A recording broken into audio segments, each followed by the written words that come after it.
शास्त्र ते काही वेगळं नाही. जसं आरसा आणि मुख, आरशातलं मुख आणि मुख्य बिंब हे दोन्ही वेगळे नाहीत, एकच आहे. तसं जगतामध्ये सर्वत्र समदर्शन अशा प्रकारचं असणारं होण्यासाठी भगवंताचं असणारा, आता काय झाले की हे कोणालाही असं मुखानं सांगता येणार की देव सर्वत्र भरलेला आहे, हे कोणाचेही असणारं मुखानं वदविता येणं असा व्यापक स्वरूपात असणारा परमात्मा आहे की त्याच्याबद्दलची असणारी डायरेक्ट असणारं बोलताच येत नाही, अबोल आहे. अबोली भाषेनं त्याला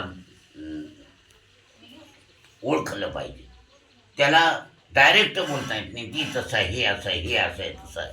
म्हणून याला जाणून घेणं फक्त असणारं त्या जाणीवीनेच असणारं याला पाहता येईल. अबोली भाषेनं याला असणारं बोलता येईल आणि बाकीच्यांना असणारं कळणार नाही.